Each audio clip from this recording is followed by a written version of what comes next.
Good afternoon, everyone. I'm just trying to wait a little bit till we,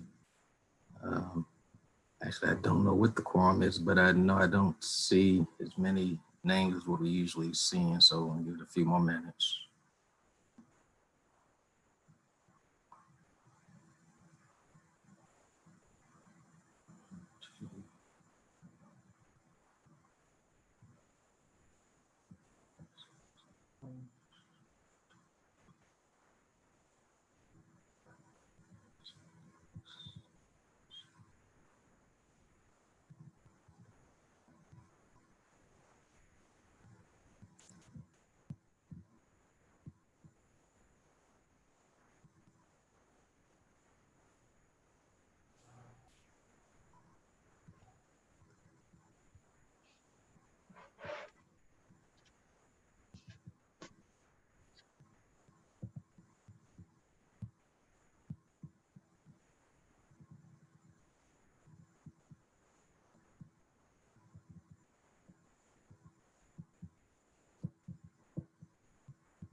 Jordan, did you get any emails from anyone on the force that said that they would not be in attendance? Not that I know of. Katie, did anyone know you? No, I don't have any notes as to those that can't make it. Thank you.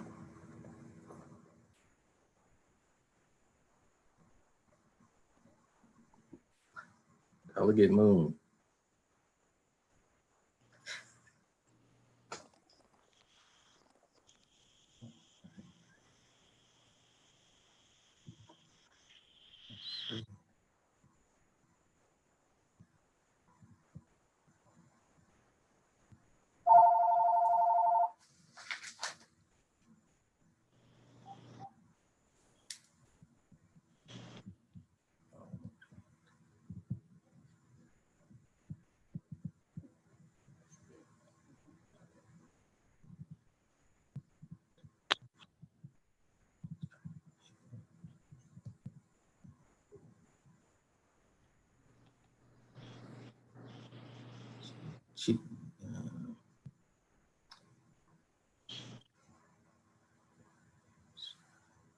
So from what I could tell, Mako is currently not present.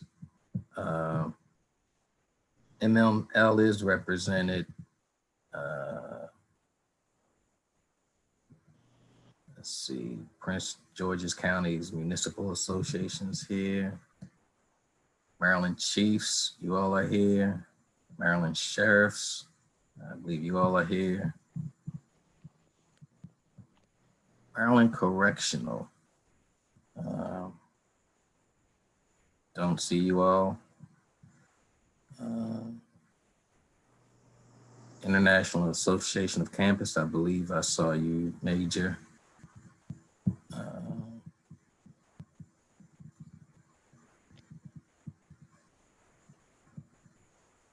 believe I saw someone from the Department of Information Technology. All right, looks like we have majority of our people here, and good afternoon, Senator Reedy. We're gonna go ahead and get started. This is Meg from Senator Reedy's office. He's running a bit late. Oh, okay, all right. Thank you. No worries. Jordan, did you say that we're running now? Yep. Yes, we're up and running. All right. Good afternoon, Senator Charles Sidnall from District 44, Vice Chair of our task force on body cameras. We're going to go ahead and start our meeting today. I believe everyone on the force would have, on the task force would have received emails from Ms. Johnson with the minutes from our last meeting. Were there any questions or concern about those minutes? I want to take everyone's silence and their heads shaking as a no questions. So we have a pretty short agenda today.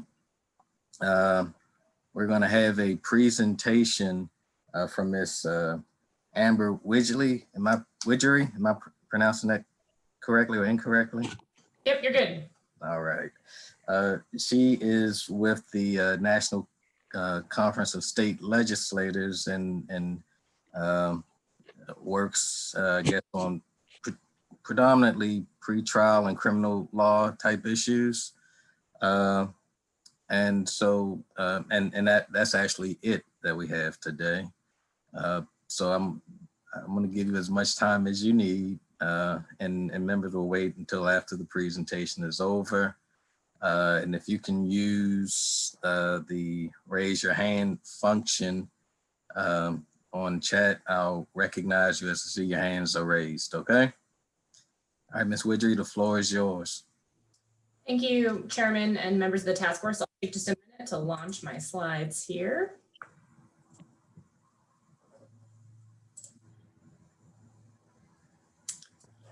Let's see. Are y'all seeing slides or my notes? We see these slides. Perfect. Okay, so my name is Amber Widgery, and I am, as previously stated, with the National Conference of State Legislators. For those of you who may not be familiar with NCSL, we are the bipartisan membership organization for all 7,383 state lawmakers and the more than 30,000 legislative staff. We have offices in Denver and DC, and we provide policy research on a number of issues. And as described, my specialty is pretrial and front-end criminal justice policy issues, including policing issues. So I want to start today with first a brief overview of some really recent legislation and trends from May until, I guess my research goes through 2 days ago. And then I'll take a look back at some of the existing state law after that and sort of establish a little bit more of a 50-state overview at that point. So to start with, recent actions. The data you see on this slide is generated using NCSL's new policing legislation database. This database contains legislation that was introduced, pre-filed, or substantially modified from May through today. The database updates daily and new legislation is added on a weekly basis. As of September 8th, 34 states and Washington, DC had introduced 576 new bills. 39 of those bills have been enacted and 14 are currently awaiting executive action or going through a concurrence process. There are 343 measures that are still pending in the states.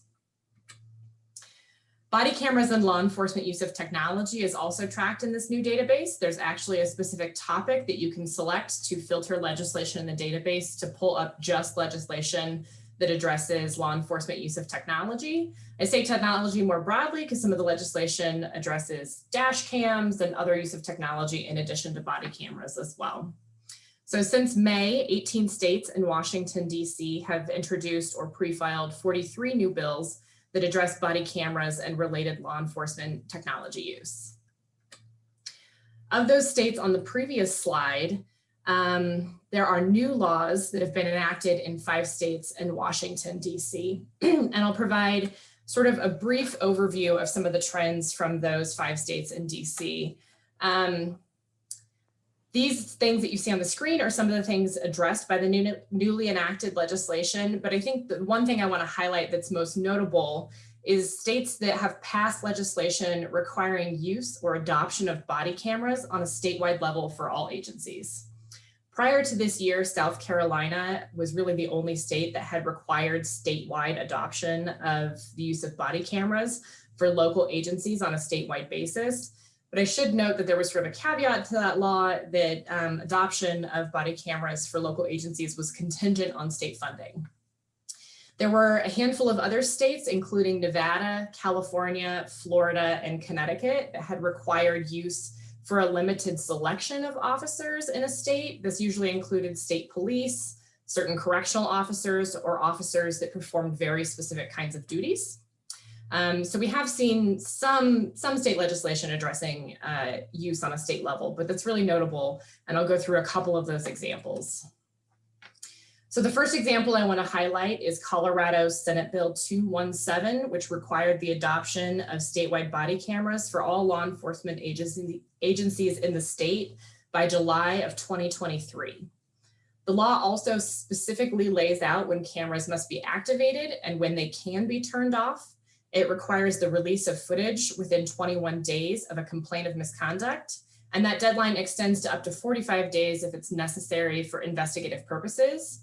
There's also a provision that requires notice and a viewing provision for next of kin prior to the release of any footage. The law does not specify a retention schedule for data, but it does require that local agencies adopt a retention schedule.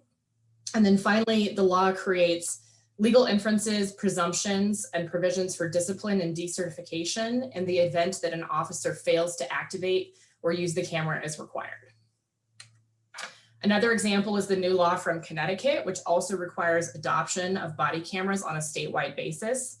Connecticut previously had a body camera program with significant funding component for departments who wanted to opt in, but this law expanded the existing program statewide and also sort of added additional regulations addressing dashboard cameras as well to bring the regulations of dashboard cameras alongside the existing regulation of body camera usage. And like Colorado, the law does not specify a retention schedule for data, but it does set a cap for schedules that are adopted by agencies. The cap for most cases is set at a year. DC's law I'll mention sort of briefly. It was an emergency action, and because of that, it's temporary. But essentially, the law was mostly focused on releasing body camera footage in a more timely manner, releasing old footage, and addressing some of the provisions related to the release of footage. New Mexico's new law also requires statewide adoption of body cameras for officers who routinely come into contact with the public. Instead of getting into specific policies like the new law in Colorado does, this law requires agencies to adopt their own written policies on use of the cameras. The law in New Mexico does specify that the retention schedule developed by agencies should not require retention of less than 120 days. The law also instructs adoption of a policy for failure to operate the camera in accordance with rules and creates presumptions of bad faith if an officer fails to comply with the rules that are developed by their agency. New York's new law isn't statewide like the other ones that I've mentioned to this point, but it does address requiring use of cameras for the entire state police force. The remainder of the law is relatively brief and describes when the cameras must be turned on. Some of that's detailed on the slide here, and then it also provides very specific exemptions for when the camera shouldn't be turned on in sensitive situations. Vermont's new law is also specific just to state police use of body cameras. Right now, this bill is essentially pretty short and gets the ball rolling for acquisition and deployment of the cameras for state police. But the legislature has set out legislative intent in this bill and sort of has expressed that they'll be looking at a statewide model policy and address additional funding as necessary going forward. So that covers some of the very recent trends in legislation that we've seen since May, but now I want to look at state law more broadly that has been created by legislation that really starts going back to 2015. A greater amount of state laws than what I'm about to cover is available in NCSL's body camera laws database. There's a link that I've provided on the slide, and I'll make sure to share the slides with you. But really, if you want to look for example legislation or pull up existing provisions, it's an interactive database, and you can pull up statutory language for various parts of the components that I'm about to cover. So I mentioned required use earlier. I won't cover that in great detail, and I've mentioned how we've sort of transitioned from limited required use to a broader statewide required use by statute. So I'm going to move on to noting that at least 13 states and the District of Columbia have appropriated funds for body cameras and associated costs. About a dozen states have also authorized pilot programs, established working groups, or have conducted studies of body-worn camera programs or policies. At least 19 states and DC require written policies in order for a law enforcement agency to implement a body-worn camera program. Legislation generally sets minimum standards for these policies, requires state entities to write or coordinate the development of the policies, and charges individual departments with creating their own policies. So there's a number of approaches. Wiretapping or eavesdropping laws prohibit the surreptitious recording of interactions between people, but at least 7 states have made exceptions to their eavesdropping laws for police officers wearing body cameras while in the performance of their general duties. Generally, these laws require that the law enforcement officer wearing the body camera, though, notify the individual that they are being recorded. The vast majority of legislation regarding data management practices have focused on the time frame for data retention.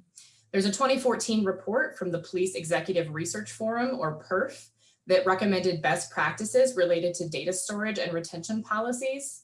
And states have taken various approaches when it comes to specifying the time that data recorded on cameras must be stored. In some states, there are specific timeframes that have been established, but mostly these largely comply with the best practices that were set out by that earlier PERF report. Other best practices for data have been encouraged by states in law.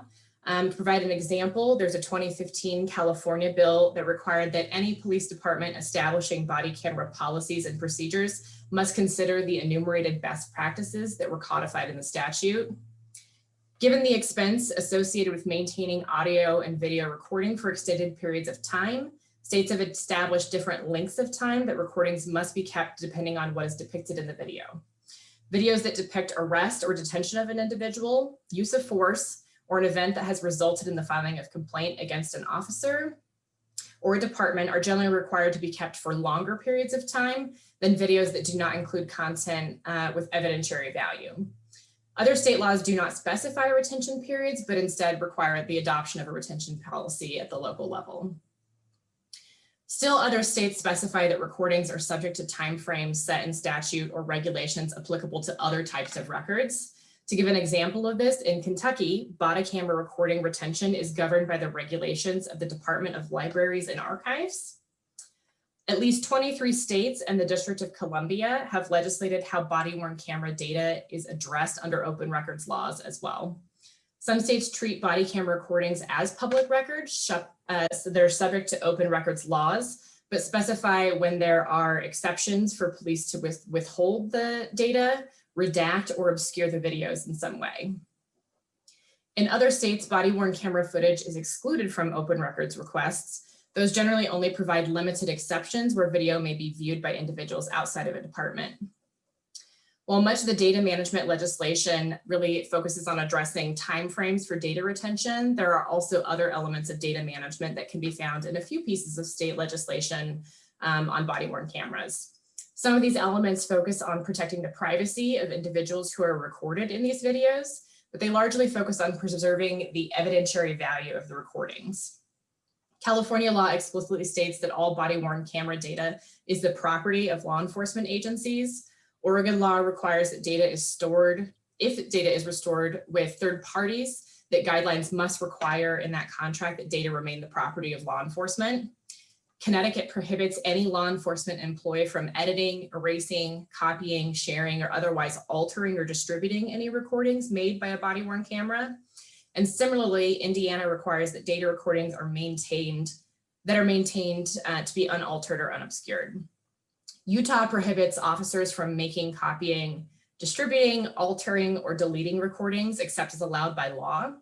Utah also recently enacted a new provision prohibiting the use of third-party vendors if the vendor would have the ability to withhold access to that recording or prevent disclosure in some manner. Minnesota requires in statute that law enforcement agencies conduct biennial audits of the data that is held. Those audits are required to be performed by an independent agency. And Pennsylvania's law requires that standards regarding the storage of audio and video recordings must comply with the FBI's Criminal Justice Information Services Security Policy. I now want to briefly review some of the specific questions that were submitted to me. Addressing the first question, I didn't find any examples of other states that had provided storage for or assisted local departments with storing data. I also did not locate any examples of states assisting departments to organize contracts for third-party storage vendors. I did find relevant testimony from an official from Axon who testified in Wisconsin in 2018. Axon is the largest provider of body-worn cameras in the US. And at the time of the testimony from that official, Axon was not working with any states to provide services to local departments. And the official in their testimony stated that the company mostly works directly with local agencies and usually through a competitive RFP process. So it's something that Wisconsin lawmakers were exploring, but I don't think ended up being incorporated into their final legislation. The one way that my research has showed that states played a role in assisting local departments with storage issues was through funding. I mentioned earlier that Connecticut provided funding in their recent legislation and also had previous funding established related to body cameras. The summary on the slide details the fiscal support for the purchase of devices, but you'll also notice in the most recent legislation that funding is authorized to go towards up to a year's worth of storage fees. As I mentioned, Connecticut had a previous funding program in place for equipment, and some of those previous grant programs had also covered data storage. Those programs date back to 2015, and there's a number of acts that sort of, provide funding for that program.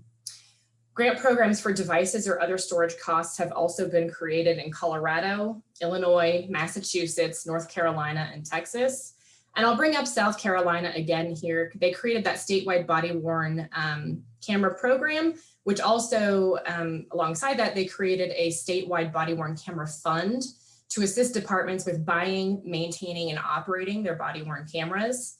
The South Carolina law requires all departments in the state to implement a body-worn camera program, but doesn't require implementation until they receive full state funding. Other states have also appropriated funds for body camera devices and storage for state police forces, so separate from local departments, but they funded it for state police forces. To the second question about security and access to data, I've covered most of the state legislation, the regulating data that exists in my previous slides. And a lot of that's in our legislation database as well. But I did want to talk a little bit more about that California best practices law that I mentioned earlier. The law has a list of considerations for departments related to data security and storage best practices. The guidance addresses devices both that have automatic downloading capabilities and devices that also require manual downloading and some of the best practices associated with that process. The law also encourages departments to state where data would be stored, whether it is in an in-house server managed internally or in an online cloud service managed by a third-party vendor.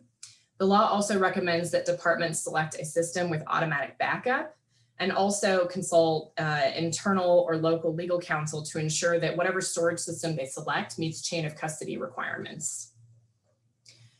Statutory law doesn't provide an incredible amount of detail outside of the guidance or requiring the adoption of written data security rules and policies.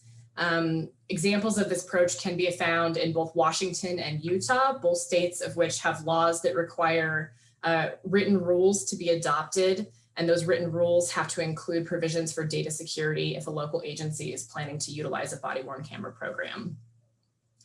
On the final question for policies for use, transparency, and reporting, until more recently, state approaches were pretty general and required written policies to be put in place that addressed use of cameras and also transparency issues. But as I described, some of the more recent legislative examples that I summarized in my earlier slides are providing some more detail on use and transparency of the data and also transparency of the policies. In terms of being more prescriptive of when a camera must be used, how, and within what time frame any data is released publicly. As for the reporting aspect of that third question, there are a few examples that might be relevant or of interest. Minnesota law, for example, requires biennial audits of agency data and their practices. The results of the audits are public, except for data that would otherwise be classified under law. The agency with budgetary authority over each local department is required to review the results of the audit and has the power to suspend a body camera program if it's determined that the department really isn't complying with the legal requirements of their own policies. And the second example is Washington, D.C.'s law, which instructs the mayor to develop procedures for auditing the program and reporting. And so with that, I'll stop there and see if there are any questions that I can assist with. Do thank you for your presentation. Let's see. Does anyone on the committee have any questions? All right, Delegate Moon. Hi, thank you. Thank you, Mr. Chair, and thanks for joining us. I just want to follow up on the funding questions for places that we're looking at heading towards a statewide requirement. And I think you had mentioned that South Carolina, excuse me, not South Carolina, some state had put in a statewide requirement and then said contingent on state funding. Yep. Can you just, I guess, spell out if you could see in that or any of the other states looking at this phase in for a statewide requirement exactly how they were contemplating the funding question? Or was it really just a Hail Mary and hope one day something just pops up on the budget? Yeah, so South Carolina is the state that created the state fund for funding local body camera programs. I haven't checked in on sort of the rollout of that program as to how many departments have received full state funding to roll out the body camera programs, but that's something I can certainly look into for you. And then the other states that have put in place new body camera statewide requirements are so new in the last couple of months that it's not necessarily, you know, either a component of the initial bill or like the Vermont legislation for their state police rolling out that program. They've sort of said, complete this within existing funds, and then we'll reevaluate additional funds that might need to be appropriated in the next budget cycle. And so it sort of varies by state, but I think it will be interesting to see how that plays out in the states that have new requirements. But I can look into more if there's an appropriation for some of those bills and get that information to you. And sorry, Mr. Chair, just to stay on this. So does that mean to say that some of the places you're looking at have essentially put in an unfunded mandate on local governments insofar as they're requiring it without anything other than, you know, year one partial funding upfront? Vermont would have partial funding, and that's just state police. And so that one's sort of a separate, and they'll likely address that again in the next budget cycle. I would have to go back and look at Colorado, Nevada, and some of the other ones to see what funding exists. Those are states that had previously existing body-worn camera programs, and some of those states already had grant programs in place to assist in the purchase and sort of rollout of equipment and also storage costs. And so I would have to go back a few years to look at the legislation and what funding existed previously as to how much of making that a statewide mandate is funded or not based on previous grant funding for localities. And sorry, last question, if I may. I'm starting to break out this whole body cam policy into this one procurement and sort of, you know, what the statewide rollout looks like, and then the sort of nitty gritty about the policy. And, you know, the nitty gritty on the policy, you know, what the data retention and public release looks like. I mean, we will probably disagree in this little group on, you know, what we would all hope to do, but that seems to me far more straightforward than this other funding and procurement issue. So yeah, if you do come across anything specific or how that played out, I would be curious to see that. And I guess the bigger question I have then on the specifics is related to this whole category of what states are contemplating for getting the local departments to actually comply with whatever the statewide best practices or rules are and verify that. Because we have a little bit of a loosey-goosey approach in Maryland where we have, you know, essentially guidelines for local departments, but that's, you know, we've kind of handed off at that point and hope for the best. And so I think some of us are hoping we can get to a more structured approach, but it impacts everything from, you know, when can we enforce a statewide rule about when to activate these things? But I'm curious about the misuse and non-use in particular. If you're seeing any trends, both in how states choose to approach that and, you know, common penalties or accountability structures that we should be looking at. Yeah, so in terms of misuse of the cameras, compliance with policies. The Minnesota example for audits and making sure that departments' programs are compliant with the guidelines is sort of the one statutorily codified example that I have. In terms of misuse and having penalties, legal presumptions, or codified legal inferences of bad faith, that's sort of a newer thing, like the Colorado legislation, SB 217. Some of those things actually being codified and incorporated is something that's happened within the last 4 to 5 months. And so there's sort of a variety of approaches of presumptions. Colorado's is probably the most expansive in terms of actually addressing officer discipline if there's truly like they've tampered with the video, or there's a whole sort of like list of circumstances when they would be eligible for discipline. But having that codified, I would say, is somewhat unique because normally that would fall into internal and local operating procedures and wouldn't be something where discipline would be sort of regulated by state statute. It's an interesting balance between how much is codified in some states, and that sort of reflects how much policing policy is codified in those states anyway, versus how reliant is the state on a more decentralized model of policing policy where it's mostly a local issue. And so that varies state to state as well. So I would say the Colorado one is probably the most robust statutorily codified example of addressing various situations in which policies were violated.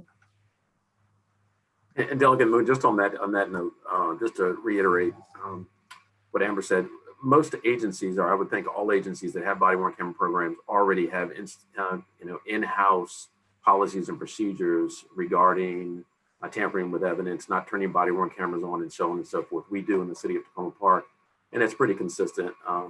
The sheriff can comment as well, but it's pretty consistent that you have internal controls. But I don't know if that's something that needs to be handled at a state level. Anybody that's going to have a body-worn camera is going to make sure that they have some type of policy in place. Chief, I definitely agree with you. That's exactly how all the policies that I'm familiar with operate. It's done internally. All right, finished, Delegate? Sorry, one last one, if you'll indulge me. That's fine. I don't think I've heard it come up during any of these talks yet, and I missed the one with the vendors last time around. But has the issue of standardizing buffering time, I think the public's probably not quite familiar about how this works, but I was intrigued because in Baltimore we had a few officers who got in trouble because the body cam footage appeared to show them planting or replanting drug evidence, as they would argue it. But it was one of these features where I think what was going on is, the cameras are already recording all the time. And I think these officers must have forgot that it captures the 30 seconds or so prior to you hitting the button. And so whatever it was they were doing, got picked up and led to a whole scandal on that. But it did put this issue of buffering time fully into focus for me.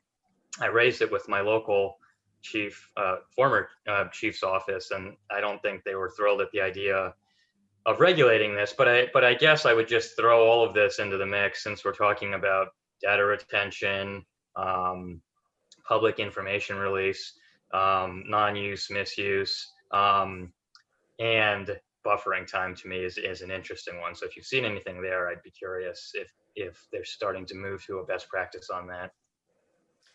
Yeah, I can go take a look. In terms of codifying in that, I've never seen a buffering time period be codified for request. I mean, I know the providers can sort of customize the time period for a buffering, but I mean, even if it's regulated by local policy, I haven't seen that. That doesn't mean it doesn't exist because there are so many local policies, but it's just not something that I've ever seen codified at the state level. But I can take a look and see if there's anything I can find. There might be something in the PERF report in terms of best practices that's recommended, but I've just not seen it codified. All right. Thank you very much. Mr. Solomon. Thank you. Thank you, Mr. Vice Chair, and I appreciate your questions also, Delegate Moon. I was thinking along the same lines. I would just add to I think the question before the last is, I think that as far as any tampering or misuse of video, or even the audio portion of video, I do think that it would be worth visiting, codifying at the state level, because those would be state crimes. And while I appreciate that, that hasn't been the case in the past for many body camera programs. Tampering with evidence, these are all criminal things that criminal violations that state law would be perfectly aligned with the purview of the state, not with the local level, to manage these things and to also set across the board standards.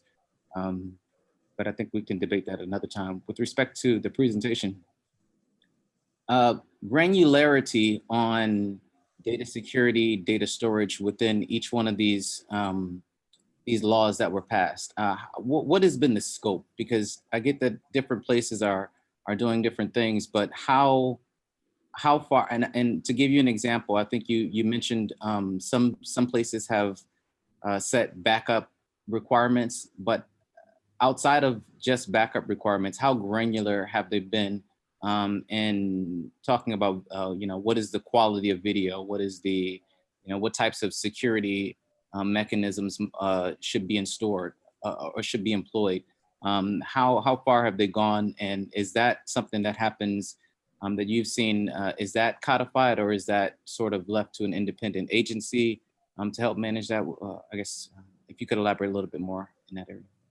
Yeah, I think codifying some of that is restricted by the fact that some of the data practices vary at the local department. Are you using cloud-based storage, or are you using local internal servers? Do you have that capacity for each local department? So do you have sort of a state standard of what a body camera program looks like, yes or no? Or is it sort of a mix of local programs doing what they have the resources to do?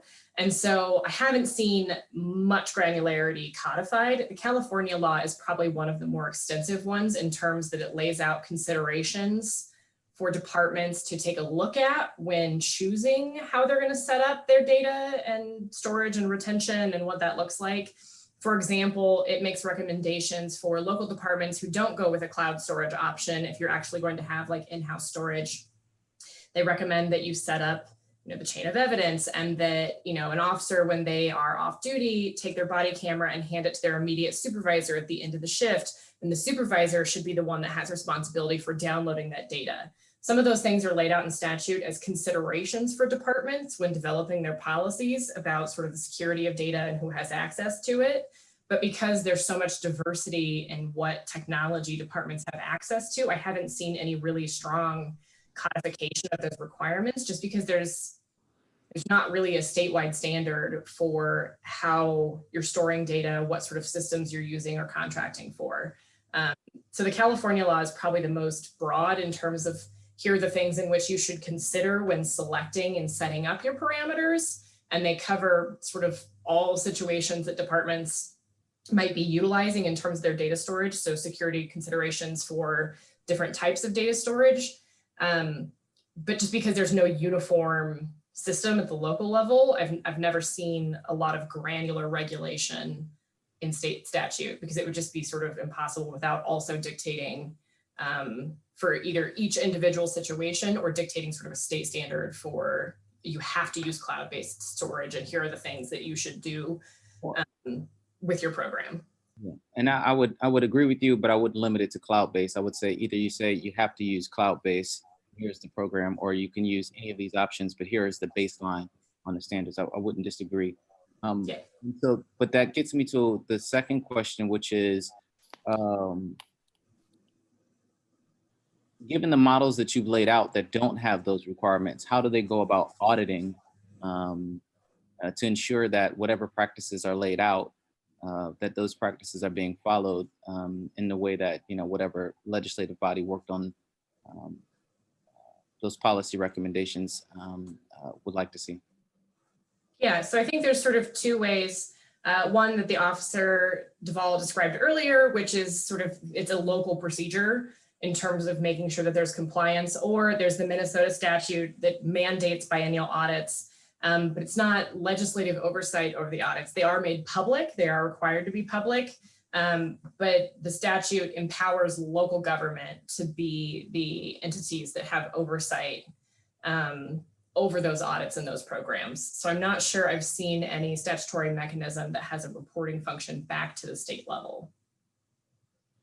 But that would be because they're not necessarily state requirements. The state is just requiring that the local jurisdictions have something in place. But if as we talked about in the first scenario, if it was the state setting standards, then we would probably see state audit requirements as well, right? Right. I've just never seen a statute that is that detailed or expansive. Thank you. Mhm. All right. I'm not seeing any other hands raised at the moment. So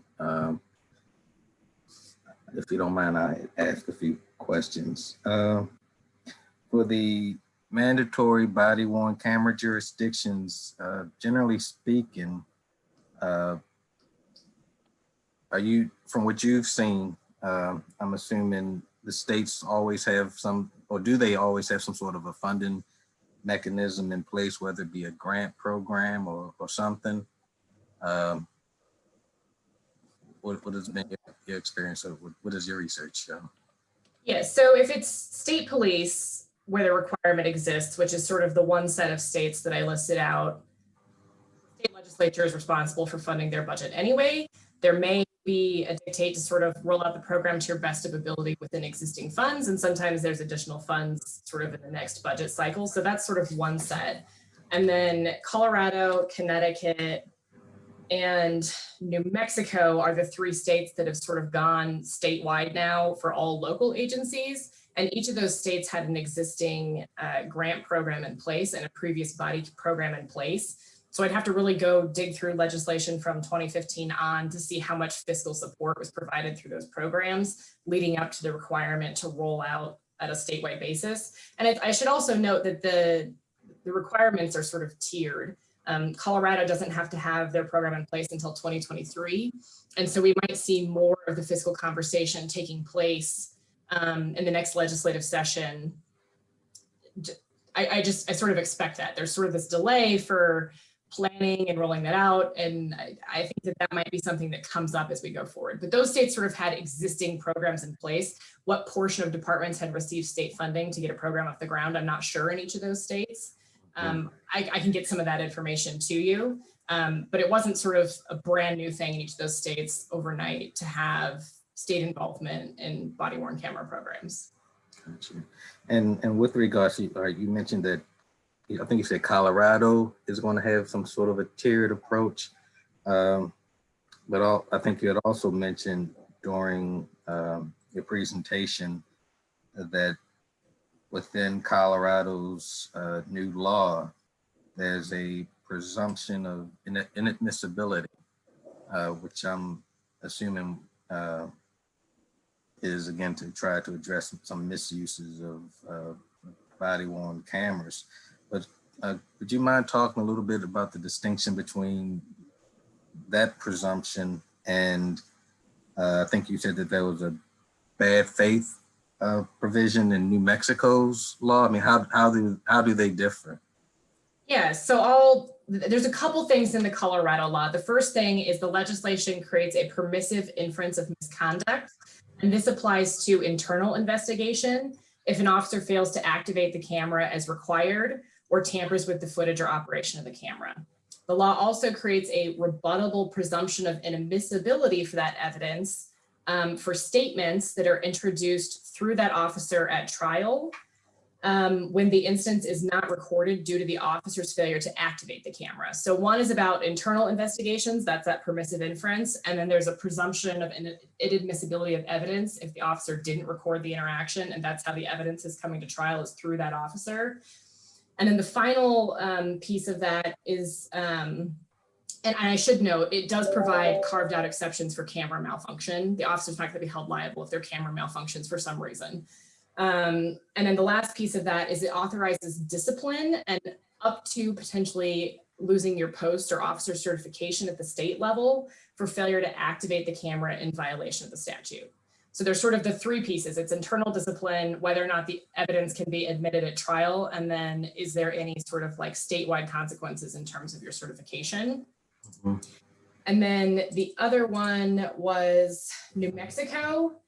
And they required local entities to establish policies. And within those policies, one of the things that they require addressing is establishing discipline protocol for officers who fail to operate the camera in accordance with the other rules that are developed, or intentionally manipulate the recording, or if they erase a recording prematurely that doesn't follow policy. The second piece of that is that it creates a presumption of bad faith if an officer fails to comply with the policies and procedures. Gotcha. So Colorado has sort of the most expansive in terms of if misuse happens, they address sort of this trifecta of instances where that is affected. New Mexico takes a much more local departments write your own policy, but here's what we'd like to see. Gotcha. And I was reading an article, I think earlier this week, and it was talking about, guess how the author's opinion was how states would want to consider addressing certain evidentiary type issues that may come up, like hearsay. And I guess the statements that officers may make during the recording of the video and I guess it's trying to grapple with how do you deal with that, given most evidentiary laws prohibiting hearsay evidence and the like. Have you seen anything like that in what you've done? I don't know in terms of evidence admissibility that I've seen statutes regulating that, because in terms of evidentiary rules are usually a purview of the court. Certainly we could reach out to the National Center for State Courts to see if that's something that they've observed, but it's nothing I've seen codified beyond sort of the misuse piece of that I've seen in Colorado.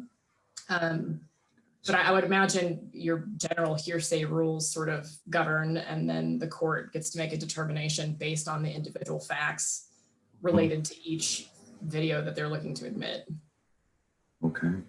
And I'm gonna ask one last question because I see no one's still looking to ask anything.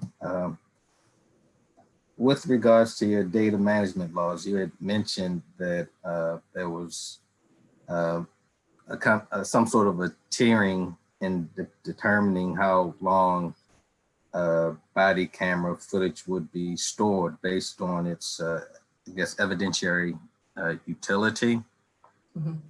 Is that something that's determined by the local government's state's attorney or the police departments? Who's making that determination of whether or not it meets that evidentiary standard that, yeah, we want to keep this for X number of days?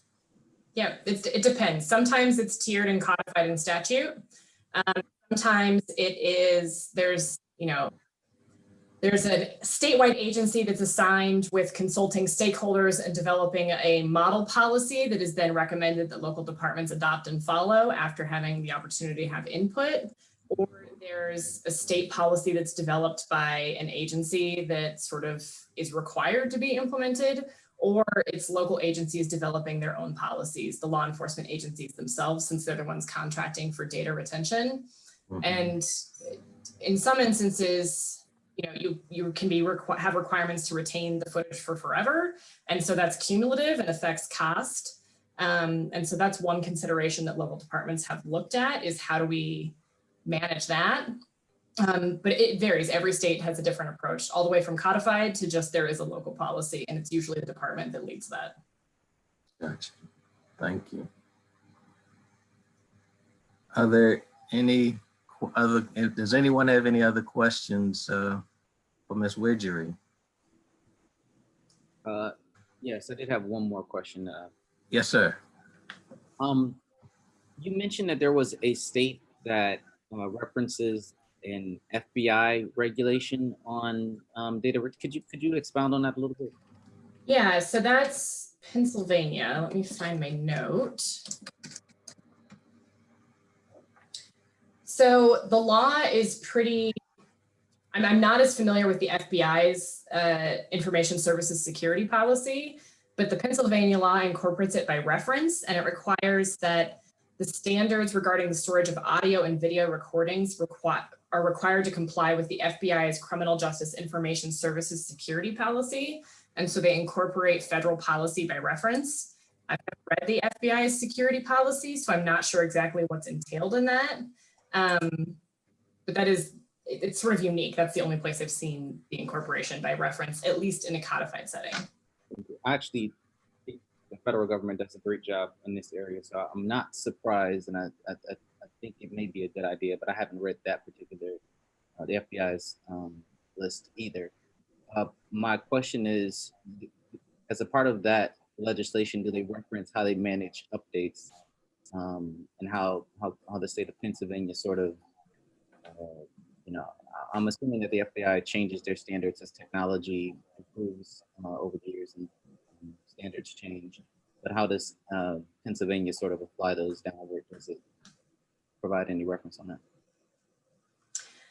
Yeah, I'm not sure that the statute addresses that. I would imagine the duty is incumbent on local jurisdictions to sort of maintain when it's updated, because I don't think it's actually incorporated in its entirety. It's just referenced. The closest sort of parallel analogy I can think of is states that adopt the federal DEA drug schedules by reference. And they sort of, there's no really like legislative requirement to update anytime the schedules are updated. It's just incorporated by reference. But I can certainly look into the Pennsylvania law in more detail and see if there's anything related to that and get back to you. Okay, thank you.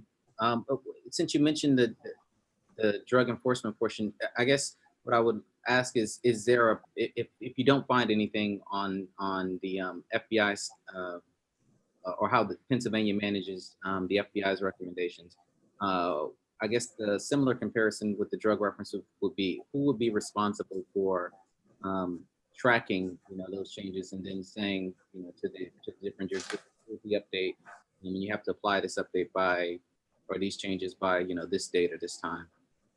Yep, I'll look into that. I'm gonna ask another question with regards to contract provisions, and you touched on it a little bit, but I'm curious from what you've read, how often have you seen states attempt to codify the types of provisions that can go within contracts in order to make things a bit easier for their local governments to have access and to body cameras? And the reason I asked this question, I've seen we had some contracts with different providers that at times can make it difficult, can make it somewhat difficult to get out of contracts and then get access to data that may have been stored with that different provider. And I think you had mentioned that there was at least one state that requires that data remain owned by the local police department and the like. I mean, what are you seeing? So yeah, I think it's Utah and Oregon are the two off the top of my head that I remember have provisions requiring that any contracts with third-party vendors, the provision is that all of the data is the property of the law enforcement agency that collects it and not the property of the third-party vendor. To some extent too, from what I've seen, that's also just standard practice, and maybe some of our law enforcement folks could weigh in on that. But from what I saw, like reviewing the testimony in 2018 from Axon in Wisconsin, Axon doesn't actually have access to any of the data. It's the local departments that do. So some of that is formalizing sort of what already exists in practice. I haven't seen much of the inverse of that actually being a problem, but that doesn't mean that it hasn't happened. Thank you. I'm not familiar with any company that maintains access to the data. It's always local, and the data belongs to the local. So even if they do exit the contract, the data, the video still belongs to them. Right, but and if I might ask, from maybe your relations that you've had with other law enforcement agencies, the difficulty in breaking contracts and then maintaining or getting access to that data or the videos that has been stored. Is that run smoothly, or has it been problematic at times? No, actually, the company doesn't have access to the data itself. You have access, and so you control that data. They do not. They don't even have access to it. So it's pretty much a smooth transition when that occurs. Thank you. One thing I have seen the Bureau of Justice Assistance report on sort of the reasons why departments who haven't adopted body worn cameras, one of the things they cite is sort of the staff and costs related to data management. And I have seen sort of the different providers for dash cams versus different providers for body cameras versus other evidence storage systems. Some of the third-party vendors offer the integrated, where you can sort of loop all of those things into a singular system, but that can be one of the things that poses additional staff time or cost requirements on local departments, is managing multiple systems for evidence retention. But that goes beyond body cameras and data and footage to sort of the broader question about evidence retention and staff and costs. Thank you. If there are no more questions, is there anything, and I thank you, Ms. Widgery, for your presentation, and you're taking the time to answer questions from this body. Is there anything for the good of the body?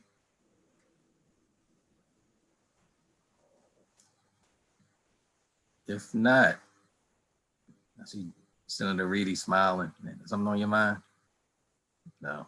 Just sorry I was late. No, you're fine.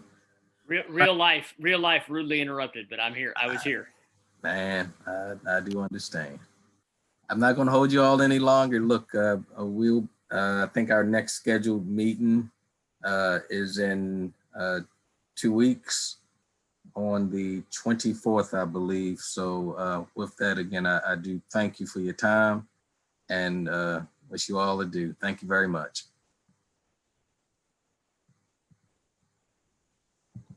Thank you.